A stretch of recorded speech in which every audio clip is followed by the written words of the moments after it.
Hello, I am Jennifer Soames with Santosha Bodywork, your holistic health advocate, delivering freedom from chronic pain and teaching you how to live in your own skin. And I am here today with my friend and colleague, Dr. Alisha Wilkes with Three Moons Midwifery. And today we are going to be talking about embodied empowerment, culture, confidence, and being in a female body. So before we just dive in, we're going to just share a little bit about why we're doing this today and why we think that this is a worthwhile topic to share with you on this beautiful Saturday afternoon. So thanks for joining us, and thank you to those who are watching the replay as well. Yes, thank you everyone for being willing to dive into this juicy and sometimes tender topic with us. I am really interested in helping folks to access information that's going to be helpful for them to learn how to engage with the information that their bodies, I'm getting all excited, are supplying to them at every time, at every moment. I do that in my own practice mostly by listening, and sorry, I'm really not choking, it just sounds bad.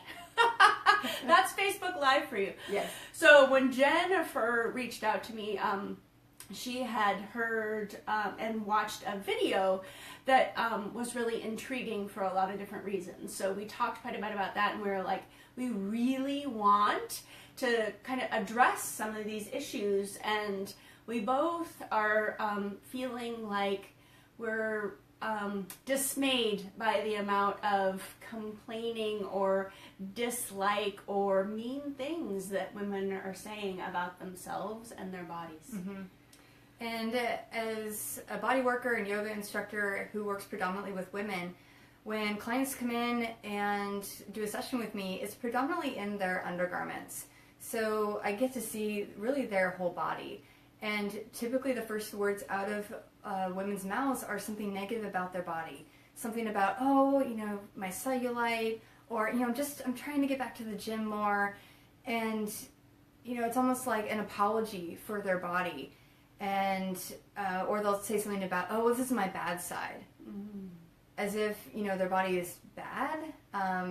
So there's kind of this unspoken rule in my practice that when you come in, the first things that can be out of your mouth is something that's positive about your body. And then I'll, of course, get to hear people's complaints and their challenges that day, because that is important. But always reminding people that, you know, their bodies are doing the best that they can under any given circumstances. And even though that we may have some challenges, you know, there's so much joy and gratitude to be had in that. And, you know, as a former gymnast and as someone who's had 2 eating disorders in my teens and 20s, you know, I fully understand the pressures of trying to be perfect and to live in a perfect body that doesn't exist. And so we want to bring some light to this issue and help you to be aware of the cultural things that, you know, you're likely already aware of, but how do we address those? How do we deal with those to develop confidence in ourselves and to instill that in other women in our lives? Yeah, I think that's a really important aspect, and it's really big, and it can feel really overwhelming, because when you start to, you know, step out of your own experience and look at the world around us, you know, everything from our, you know, nuclear families, if that's what we've been raised in, to our work environments, and then our networking and our colleagues and our, you know, our cities, our states, our countries, the world. It can get really, you know, tedious to start to pull all of those elements apart. And I know when Jennifer and I were talking about this, we met over sushi, which is one of our favorite things to do. I was like, well, how do we choose what to talk about? Because we do live in a culture where there are so many overt expectations for folks in female bodies, how they should look, how they should behave, how we can speak, how we should, you know, how we can expect to be spoken to. Mm-hmm. But there's a lot that's a lot more subtle as well. Mm-hmm. And a big part of this job of addressing the culture is opening up your awareness about it. And I know for myself and for the folks that I work with in my primary health and women's healthcare practice are, it's scary, it's big, and you start to open up and you get overwhelmed, and it's kind of like traumatizing. And so you kind of pull yourself back in again. And so I like to offer folks the perspective that you don't have to do it all at once. Yes. You don't have to address it all at once. And what's really important about looking at the cultural aspects is then reflecting on, how does this apply to me? Yes. And how does it feel true to me? And then you get to start to figure out how you want to be with that, or what changes you may want to implement. Right, absolutely. So starting to go into the cultural aspects, as I said in my live video the other day, I'm reading this book by Brene Brown called Daring Greatly. And if you're not familiar with Brene Brown, she is a researcher of shame and vulnerability. And she has some great excerpts in this book. But one, she talks about women and shame in one particular chapter. And she said that the primary trigger for women, in terms of its power and universality, is the first one of shame, how we look.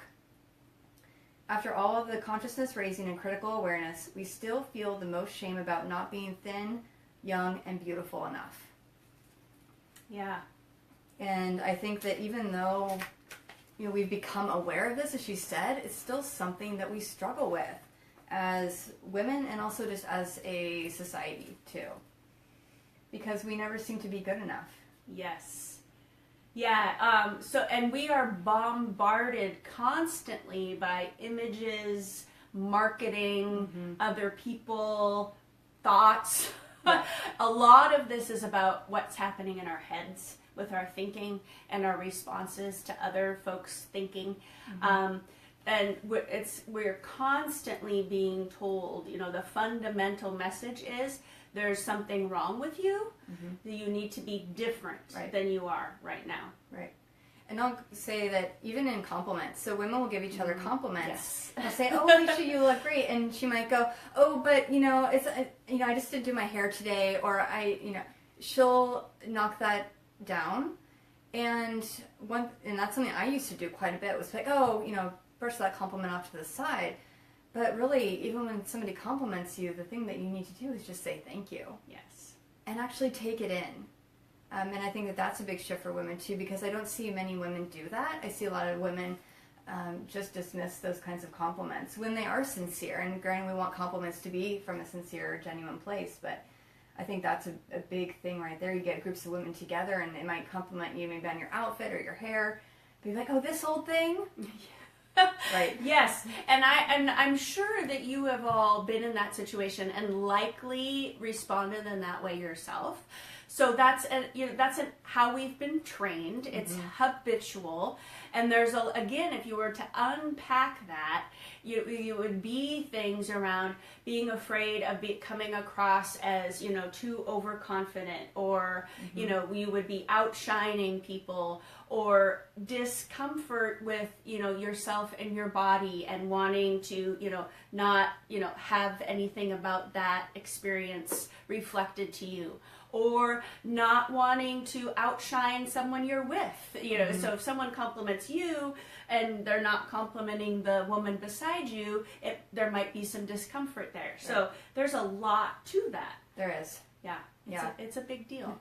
Yeah, absolutely. And, as Brene Brown said, even though we have kind of raised our consciousness about how we are marketed to, and, especially when we're talking about photoshopping in magazines, and, there are women who are in modeling and in the film industry who are speaking out against photoshopping and things, we're aware of this stuff, and that we have created unrealistic expectations of not only women, but especially of ourselves. And yet, we still seem to be subscribing to it in many ways. There seems to be a shift happening, but it's also going very, very slowly. Yes, very slowly. And a function of that, I think, is that in order for those true changes to happen, it would need to occur on a cultural and systemic level. So we need to do our work as individual women, figuring out what feels right for us, what it's like to be in these bodies, what we're comfortable and or uncomfortable with. But we also need to be addressing it with the women we share time and space with, and then with our children, and then with the men and boys that we share space with as well. Absolutely.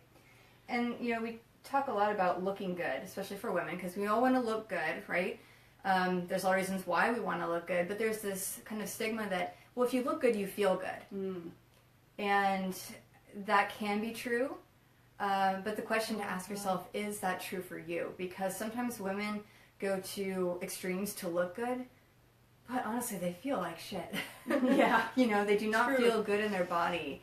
And so I think that this idea that, well, if you look good, you feel good, is a very individual thing. And I love how you brought that up when we were talking about this conversation about, is that true for you?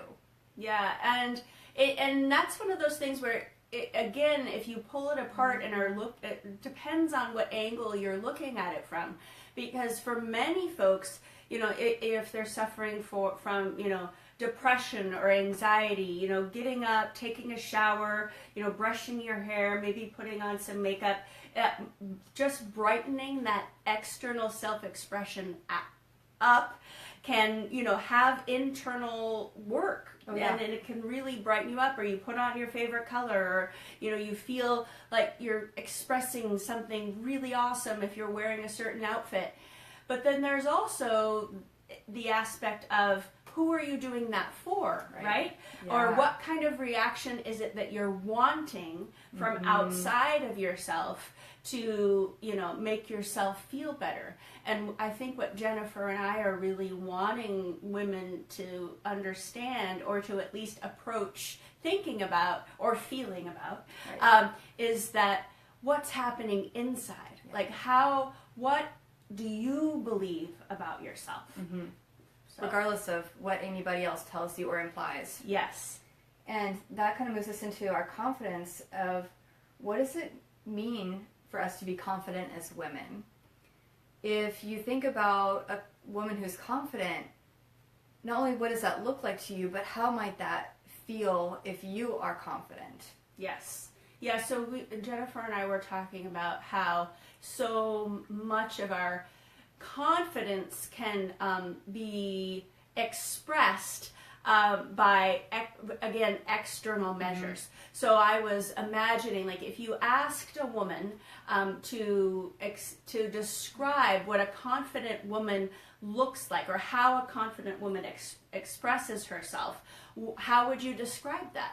And, common terms would be things like, well, she walks into a room with, good posture, speaks her mind with, a strong voice. Yeah.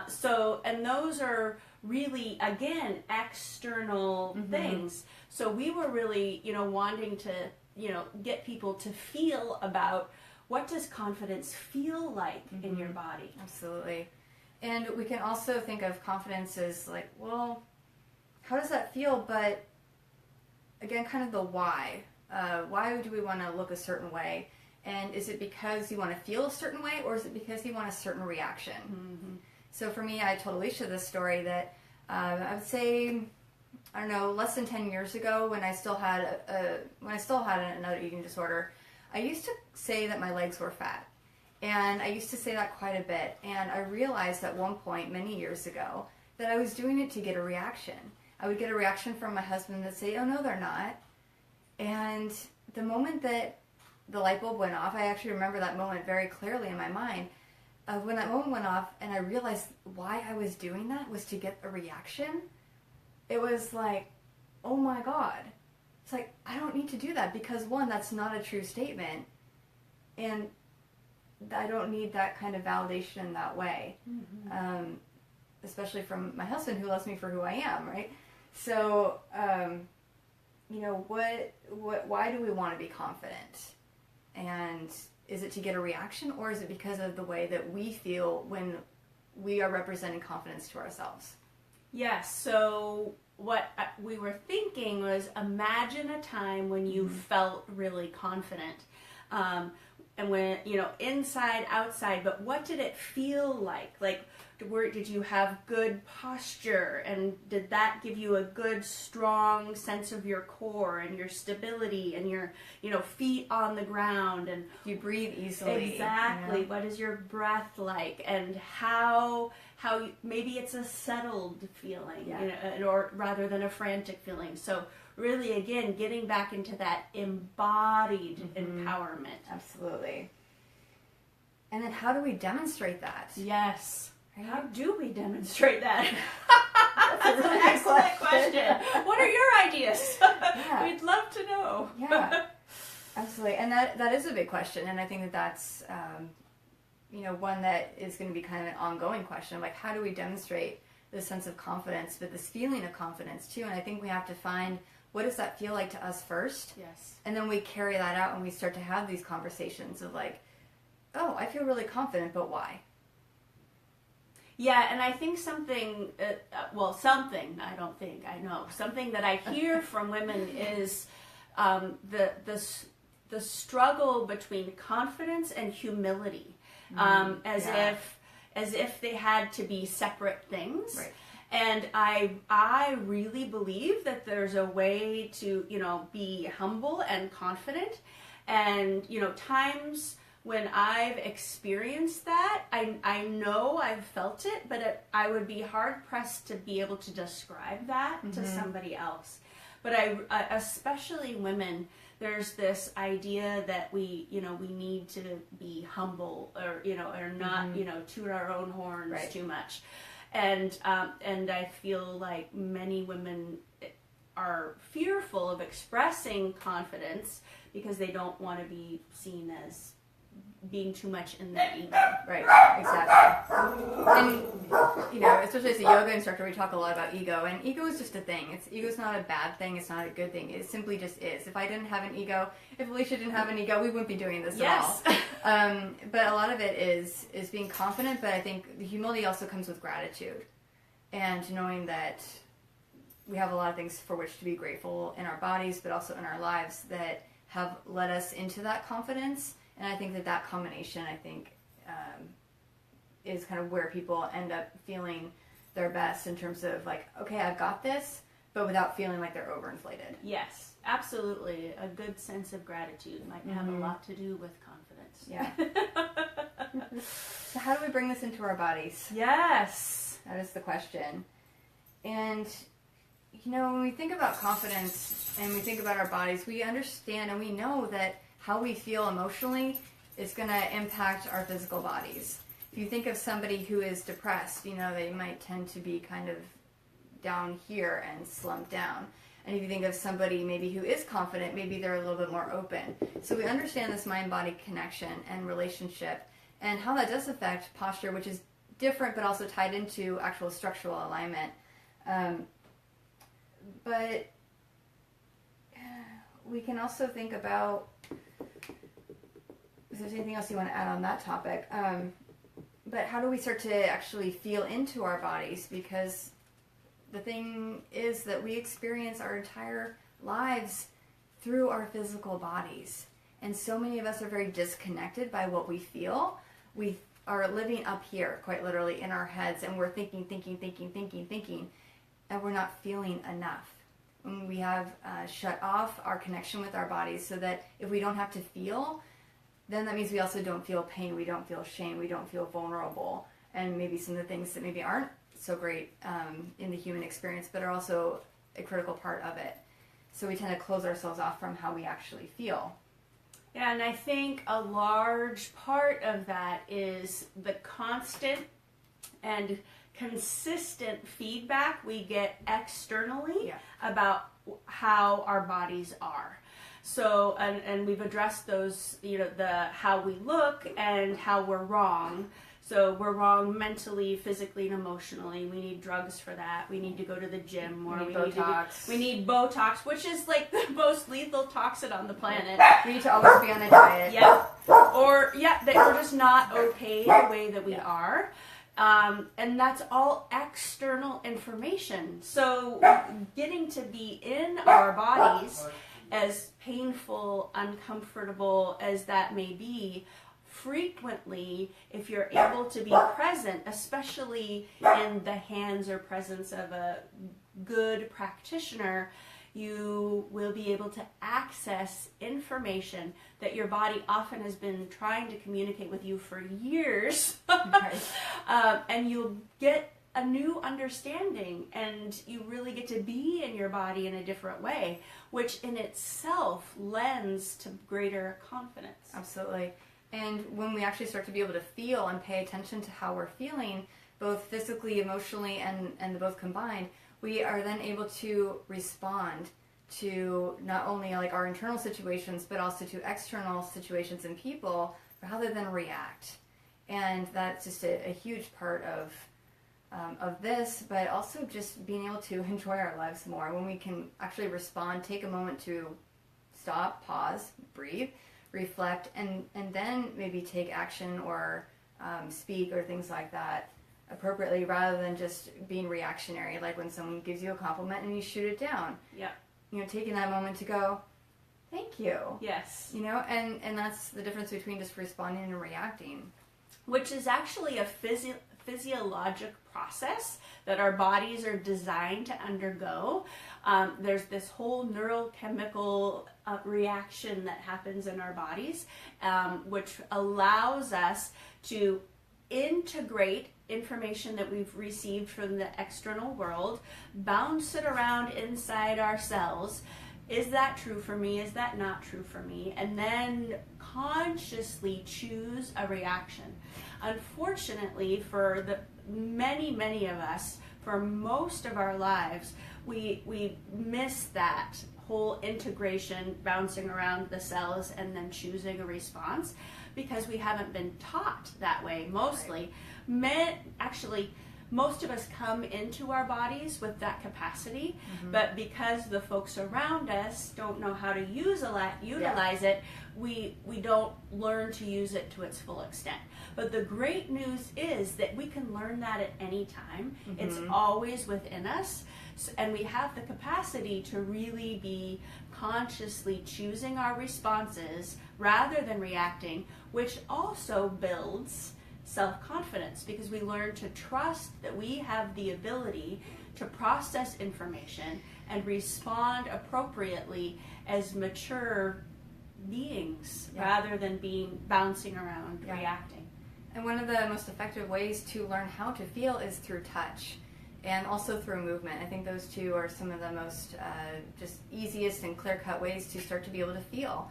And I want to share a story about a client of mine who went through a total transformation program, which is a structural integration series, within about the last year and a half or so. And she came to me for a certain issue, and I noticed that there was this scar on her inner thigh. And I just asked her about it, just because sometimes it's helpful for me to know the mechanism so that I know about the scar and if it's tender or anything like that. And she said it's personal, and I said, okay, I didn't pry. And so we went through the series, and she got great results and was very happy. And part of her structural alignment pattern was that leg was really rotated inward. And she made the connection toward the end of our series, without any assistance from me. She made the connection that she had consciously, at some point after that scar had formed, from whatever trauma caused it, she had consciously turned that leg in so that it wouldn't be seen. And of course, when that leg turns in, that's going to affect the whole rest of her body as well. And at the end of our series, when she was telling me some of the takeaways from our work together, she goes, I really learned that this scar is actually a source of empowerment, and that I have nothing to be ashamed of, and that it's really it's really a source of strength. And I was just like, my work is done. Because yes, there were all kinds of great physiological things. Her her body was straighter and all that, great. But I think that was actually like probably the most profound thing for her, was to realize that she didn't have to make any of these compensations out of shame or out of fear or any other emotions that she had, because she felt, one, safe in the process. I didn't pry because it's none of my business, really. But she could actually feel that through safe touch and our work together. She realized that, this was a source of empowerment for her. And that's so cool. I love that story because it represents so clearly that so much of the work of integration and understanding what's true for you and what may not be is an internal process. And in the culture that we're predominantly a part of, so much of our information is coming to us through our minds. It's very academic, where we believe that we will make change to be better by being lectured to or reading the right book, or just talking about it. Yeah, attending the right seminar. But where, in my experience with my work and in my own body, where a lot of the really great ahas and easy healing happens. Not that there isn't pain or discomfort or re-traumatization or being triggered, but it's more easeful when it happens through my body. Yeah. And that's what I've witnessed in other folks as well. Yeah. So and physiologically, that's how it's meant to happen, right? If you watch mammals, if they have something traumatic happen to them or they have an injury, they shake it off. Yes. There's this whole pattern and then they're not thinking about it 20 years down the line. So we have that capacity as well. Absolutely. And I talk about that exact thing in this audio book compilation that I'm a part of that will be out soon. I'll let you know details on that. But I do talk about that shaking it off because, again, we have to process things through our physical body. We can't just think about it all the time. We have to actually use this wonderful thing that we get to spend our lives in. How about that? Right? I know, we're so lucky, and it's a limited time offer, right? So I love the perspective, like this is how we do this, and limiting ourselves to just thinking or seeing or speaking is really cutting off so many juicy, vibrant sources of information. Yeah. And science is reflecting for us what indigenous folks have known for millennia, that the world around us is also sentient in a lot of ways and energetically participating, and we're a part of that, which is overwhelming and can feel, there can be a lot of guilt and shame that comes up for that. But it's also really empowering, right? Yeah. To know, and that's why when we walk outside barefoot, there's a whole word for that now. It's called grounding, earthing, right. yes, which is funny, but it works because we're connected. Yes. Yeah. Yeah. And I think when we connect in with ourselves, then that's where that true confidence really comes from, because it really is an inside job. Yes. It doesn't come from outside things. It doesn't come from the compliments that come to you. It doesn't come from the money you make. It doesn't come from your social or economic status. It really comes from within, and cultivating that and really making that conscious choice to unsubscribe from the cultural norms, from the messages, and you get to make that choice, that that response versus the reaction. And it is a conscious choice that is countercultural. Yes. And going against the grain can be scary and it can be hard. But when you know what's true for you, then you get to embody that and you get to spread that message, and you consciously give permission to others to do the same. Yes, and it's very helpful to do that in community. Yes. It's exhausting to be countercultural. By yourself, yes. Especially. And so if you're trying to do it alone, it's even harder. And physiologically, we're designed to be in community, and that's really where a lot of our healing and health happens. So you find your tribe, and one of the awesome elements of doing this internal work of, is this true for me? Where is my confidence coming from?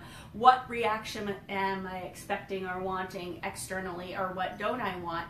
If you start to live more in alignment with that, physically and emotionally, typically your tribe will start to show up, or you'll be called to find them, and it becomes easier to make those connections. And this tribe can be found even in yoga classes, so coming to my classes on Wednesday nights. And also on June 9th, it hasn't been formally announced really until right now, but June 9th, I will be holding a workshop/retreat that I'll share details with later, but it's going to be for women, and it is called Permission to be Powerful. So if you want to learn more about embodying this confidence and your own personal power, then this would be a great opportunity to come together in a group of women that is going to do just that. So stay tuned for more details. You heard it here first. That's so exciting. I can't wait to hear more. Awesome. Me too. Yeah, I know, right? Woo. So it will come to her. Yes. Yes. Wonderful. Thank you so much. Yes, I really thank you. appreciate you sharing your insights and helping to spur my thoughts and feelings about this important topic. Thank you. And I think we'll be having some more conversations too, because this is, I think, just the tip of the iceberg for a lot of these important topics about women and bodies and kind of where we stand socially and personally and all that. Absolutely. And we would love to hear your questions or thoughts, topics that are of interest to you. And we definitely have plenty to say, so I'm sure you'll hear from us again. Great. We will go back through and address any comments and questions that you have in the feed. And stay tuned to my page, and you can also visit Three Moons Midwifery, both on her Facebook page and also her website, if you want to learn more about Dr. Alisha Wilkes and her services for women and women's health, including midwifery, of course. And so if you're pregnant or thinking about becoming pregnant, she's the one to see. And so we'll get back to you with any questions, comments, and feedback that you have. So thanks so much for watching. Great. Thank you. Have a wonderful Saturday and happy new moon.